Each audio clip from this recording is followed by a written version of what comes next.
Hi YouTube, it's me, the Shy Pianist, or you may know me as Donald of Zephyr Wargames, bringing you a pure Traptrix deck profile.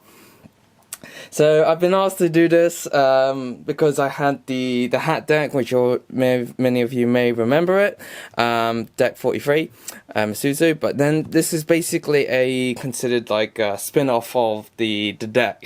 So that's why I decided to go with a different sort of background and layout for this deck profile. First and foremost, the deck is sort of built for more casual play, but you can sort of see a lot of the text can be swapped out for more competitive stuff. The card sleeves are standard size as per usual with all my others, and yeah, just hope you guys enjoy it.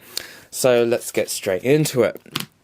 So starting straight off, we're playing triple Traptrix, or Traptrix. This is generally your beat stick of the deck, having 1,800 attack, and this her effect basically allows you to play trap hole cards from your hand, or normal trap cards, yeah, from the hand. And the activation and effects of normal trap cards activated in your side of the field cannot be negated. So obviously, something like an imperm or something like that, just simply can't be negated if while this is on your side of the field. But it just gives you the ability to hold on to your trap hold cards in your hand rather than setting them and then be vulnerable to something like an evenly or per se, or like a twin twisters. Nonetheless, generally a beat stick and just good to have. Next, we play triple Dioneer. This is generally your sort of combo extender in a way. She went on normal summon. You target a Traptrix monster in your graveyard and you special summon in defense mode. If this card is special summoned, you can target one whole normal trap card in your graveyard and set that target. But during the end phase, banish it. Banish it during your next end phase. And if it's still on the field, and you're going to use this effect once per turn. So yeah, generally is on summon, you revive a Traptrix and you want to go into something like Rafflesia and then or rank 4 play, and you just go from there really. Next, we have triple Traptrix Familiar. This is your searcher for the trap hole cards. You must have. I was always play this at 3. On summon, add a trap hole. Trap hole card basically. And its second effect: when this card is special summoned, you target one spell trap your opponent controls and destroy that target. Now, thing to note is that the special summon effect is a compulsory effect. So if you have Traptrix Sarah on the field and you revive Familiar, but your opponent does not have any spell traps, you must trigger Familiar's effect, and then obviously that will get fizzled out, and Sarah will be able to activate. Correct me if I'm wrong, but I'm pretty sure that's generally how it works because it's a compulsory effect to activate. Next, we play triple Traptrix Mantis. This is your searcher for the monsters. So once again, play this at 3.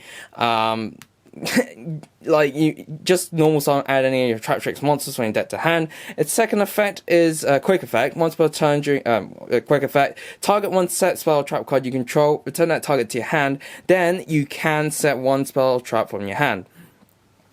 So this is your general target that you want to be summoning off Traptrix Sarah, just so that you basically can gain the additional effect of the set a trap hole card.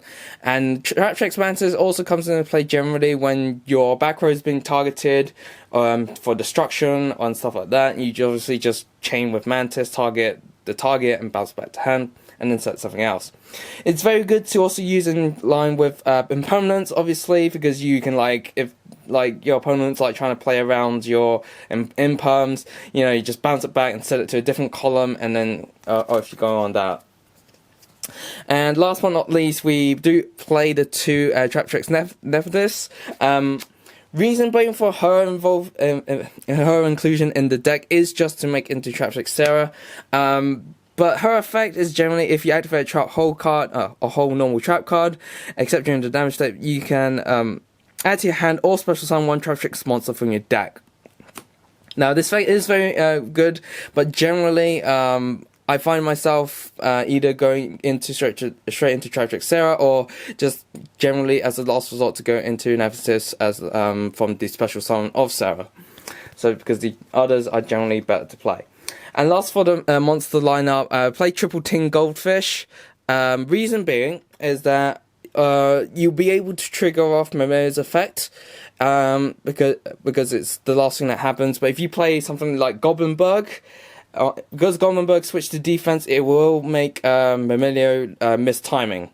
So just a word of warning: play Tin Goldfish over Goblinberg because of this case. Otherwise, you can be free to play Triple Goblinberg, because you can play Rotor to search it. But generally, like, this is, I prefer Tin Goldfish for this sense instead. So that is it for the monsters. For the spells, we only have a very short round. We played one double or nothing, so obviously we're playing the Utopia double, and the one Monster Reborn and the one Twin Twisters.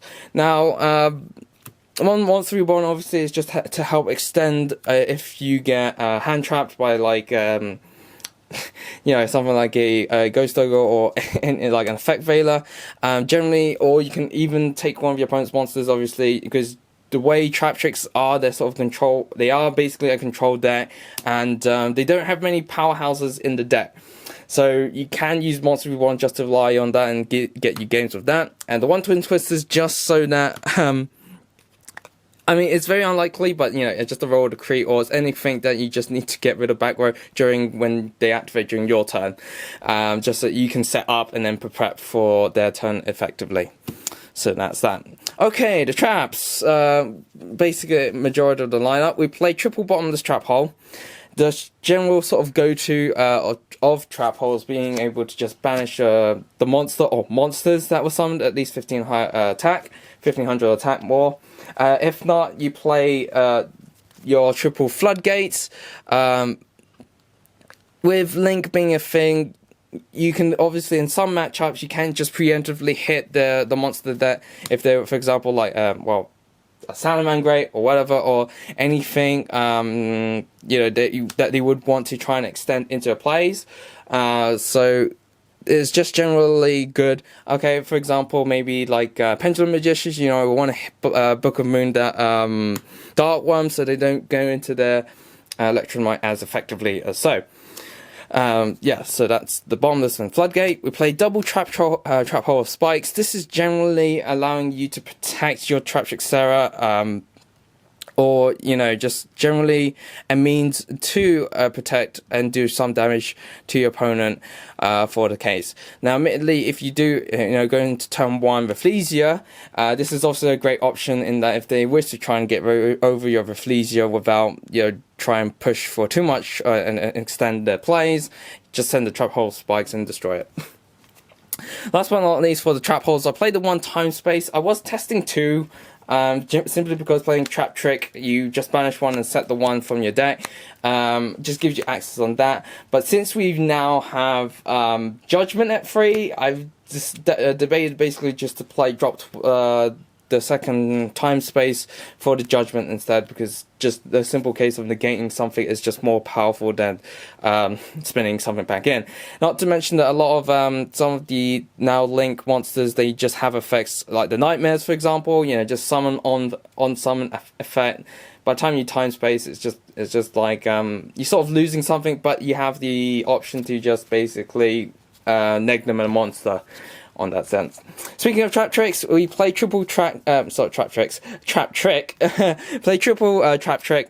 This is your sort of your go-to or starter for, you know, your trap hole cards and obviously imperms, and basically setting off your Traptrix Sarah. Definitely play this at 3. Play triple imperm. Imperm is just too good for this deck now, because being able to, you know, just obviously set off the Sarah, use Mantis and just so you can try and negate a particular column for the spells on traps, or for example, like maybe you want to negate one of the pendulum scales, so there's also options for that. Imperm is just handy to have, and obviously being if you do go second, this is also an option on that. But yeah, it's just on that case. And rounding up the traps, play the 1 strike, the 1 warning, and yes, I mentioned the triple judgment. Reason being for triple judgment, I have a feeling that this is generally judgment will be your savior for most cases.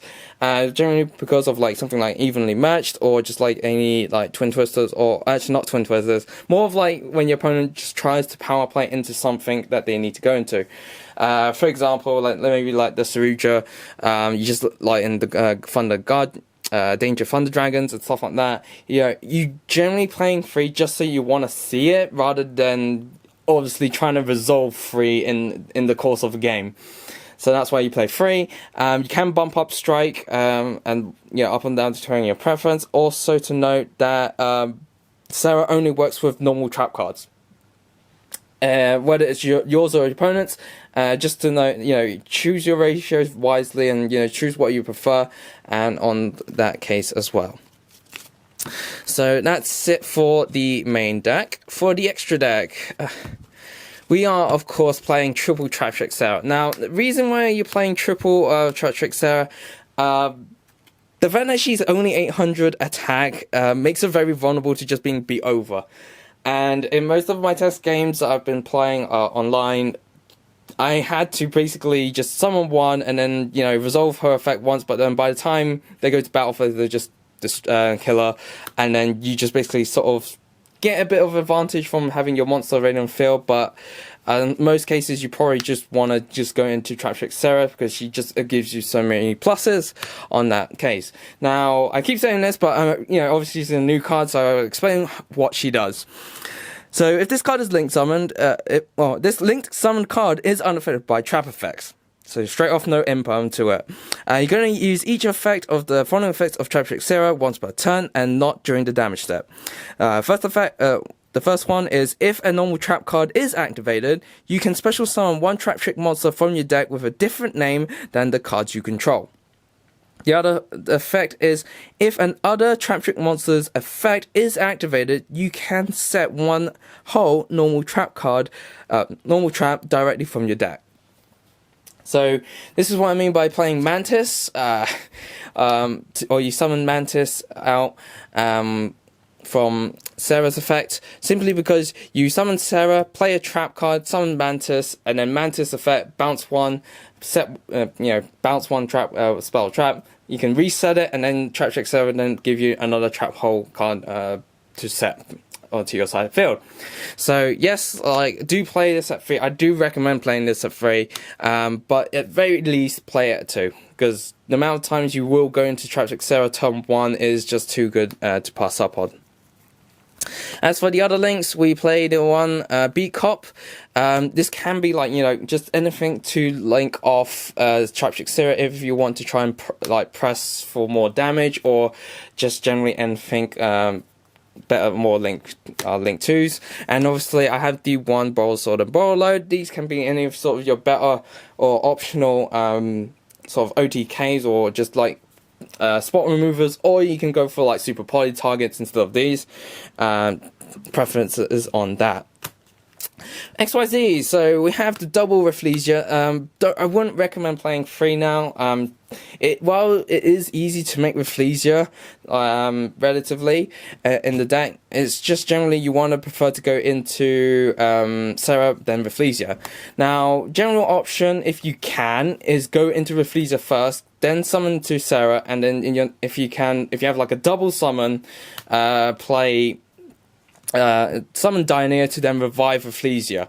That way, if Rafflesia on the board, it basically protects your Sarah from being destroyed by battle card effects, and then basically giving you that upper edge on Sarah's effects. We play the one Tornado so the rest of it is pretty much rank 4 generic stuff. So as I will just blitz through it, the one Tornado Dragon for obviously back row, and now we're probably going to see a lot more pendulums. Cowboy for game always. Heartland Draco, simply because in some cases you might find yourself that you floodgated your opponent's side of the field and you don't want to destroy their monsters. Heartland Draco is definitely a good way to just deal 4k damage over the course of 2 turns. One Abyss Dweller, obviously, you know, Blister is very good to have in this format, and obviously we have the Utopia Double package. Reason I keep Lightning in is that if your Utopia Double gets ashed, mainly, you can then just go straight to Lightning instead of Utopia. You can use this in the battle phase to then basically bypass Effect Veiler, and it's just options on that, really, on that case. Anyway, so that is it for the extra deck, and that is pretty much it for the deck. Also to note, I've been told before for my hat deck profile that there's a special tech of the Natura Sacred Tree, basically allowing you to swap out your Traptrix for any of the other Traptrix in your deck, giving you options on what you will have on your side field. So I thought I'd just give that a nice shout out to the card, because it actually does work well with them being insects and plants. But that is it for the deck profile. Thank you for watching. Don't forget to like, comment and subscribe. And as always guys, happy dueling!